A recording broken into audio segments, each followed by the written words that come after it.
ఇప్పుడు ఇప్పుడు చాలామంది ఎవరు చెప్పినా కూడా సపోజ్ మన కేసీఆర్ అంటే మన కేసీఆర్ చెప్పిన మన V6 దామోదర్ చెప్పిన చాలామంది నేను అడిగినప్పుడు వాళ్ళు చెప్పారు కదా, చాలామందితో నేను తెలుసుకున్నప్పుడు అందరు చెప్పే మాట ఒకటే, చాలా highly talented with Satti, highly talented అన్నది చాలా స్ట్రాంగ్గా చెప్పారు. హైలీ టాలెంటెడ్ బట్ విపరీతమైన డబ్బు మనిషి సత్తి. ఎంతవరకు ఉంది?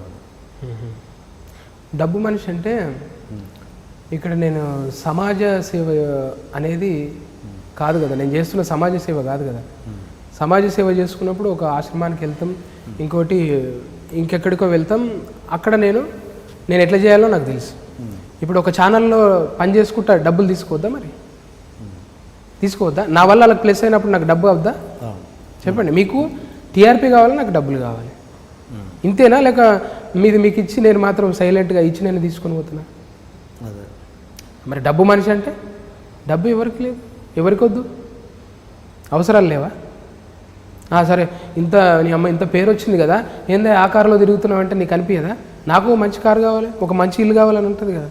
డబ్బు మనిషి అంటే మోసం చేయనంతకాలం మంచివాడు. డబ్బు మనిషి అంటే నేను చేసే ప్రోగ్రామ్కి డబ్బులు అడుగుతా, అంతేగాని నీ దగ్గర డబ్బులు తీసుకొని ఎగ్గొట్టడం, ఇంకోటి ఏదో చిట్టీలు వేసి మోసాలు చేయటాలు, ఇట్లాంటివి ఏదో లేనిపోని పెట్టి ఎంటర్ప్రైజెస్లు పెట్టి మనుషులను చేర్పించటాలు, ఇట్లాంటివి నేను చేయను.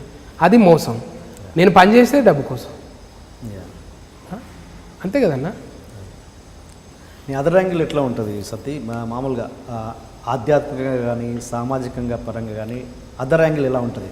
అసలు ఉంటుందా ఉండదా? అదర్ యాంగిల్ ఎందుకు ఉండదన్నా?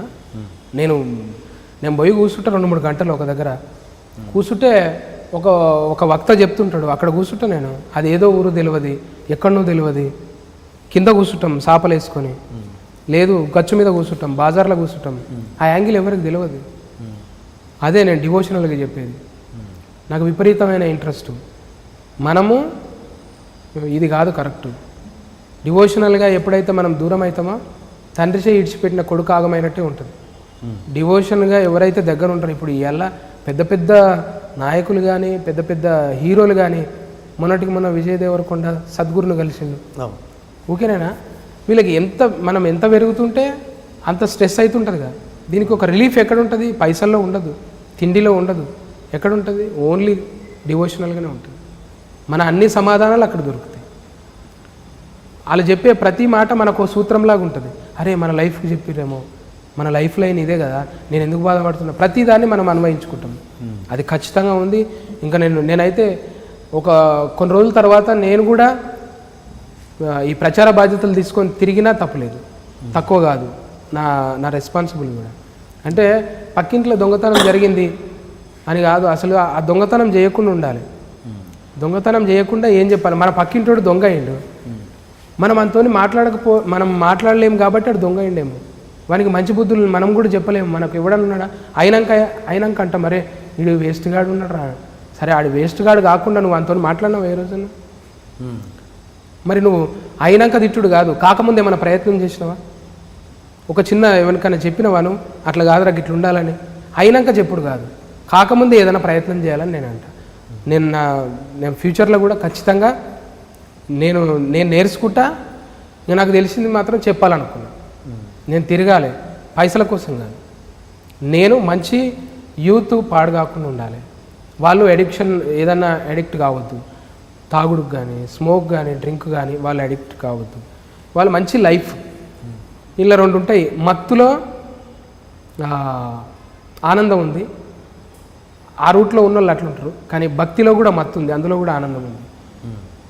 ఈ భక్తి మత్తు కావాలి జనాలకు, మద్యం మత్తు కాదు, భక్తి మత్తు కావాలంటే ఈ భక్తి వైపు వెళ్ళాలి. నువ్వు ఏదైనా ఉండు, ఏ మతం అని ఉండు, నువ్వు క్రిస్టియన్ అయితే చర్చికి వెళ్ళు, ముస్లిం అయితే మసీద్కి వెళ్ళు, నమాజ్ చేయి, హిందూ అయితే ప్రార్థన చేయి, శ్లోకాలు చేయి. ఇన్ని ఉన్నాయి మార్గాలు. కానీ ఎవరి తక్కువ కాదు, మనదే తప్పు. ఫస్ట్ మనం చెప్తలేదు. నువ్వు తాగుతావా సద్ది? ఏది తాగుతావా? మందు సిగరెట్ తాగకుండా ఇవన్నీ తీన్మార్ కథలు ఏడుంటాయి? తాగిన ఉంటాయి కదా తీన్మార్ కథలు. తాగినాకనే ఈ అనుభవాలు. కళ్ళు తాగుతాం మేము, గుడాలు బుక్కుతాం, తిన్నదంతా అడిగేదాకా పోలు రాడుతాం అని ఊకినే పాటలు వస్తాయి. ఆ గుడాలు అట్లెందుకు తాగుబోతు రమేష్ తాగడు కానీ దేశం తాగు. ఇప్పుడు తాగుడు కాదు, ఇప్పుడు ఏంది ఒక గిలాసు తాగితే ఎక్కువ మనం. ఓకే. ఒక గిలాసు తాగితే ఊరు ముచ్చట్లన్నీ మాట్లాడతాం. అది కూడా అవాయిడ్ చేస్తాను నేను, ఎందుకంటే ప్యూర్గా నేను వెజిటేరియన్ కానీ ట్రై చేస్తున్నాను మద్యానికి దూరంగా. ఎందుకంటే ఇప్పుడు తాగుతున్నావు తాగట్లేదు ఇప్పుడు ఇప్పుడు పండుగలకే. ఓకే. సిగరెట్ తాగవు? సిగరెట్ అస్సలు దాని జోలికి కూడా ఊదుబత్తిల పొగనే వాడదు, ఇక సిగరెట్ల పొగ నాకే. అట్లా అంటే ఇక బాగా ఆర్గానిక్ అలవాటు అయిపోయి ప్రతిదాని గురించి ఎక్కువ మాట్లాడటం, ఎక్కువ చెప్పటం అలవాటైంది, వినేదాకా చెప్పటం అలవాటైంది.